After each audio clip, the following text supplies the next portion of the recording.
Hello everyone, today we talk about how to fix the app of Photoroom.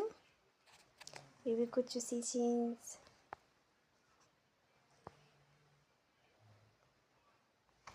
then we click on apps.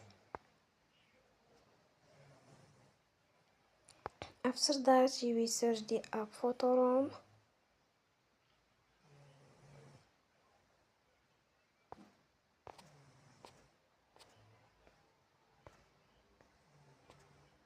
And then we click the wheel on for stop. After that you will go to storage, then we click on clear cache. You will go to Play Store and they will update you up. Don't forget to support us by like and subscribe.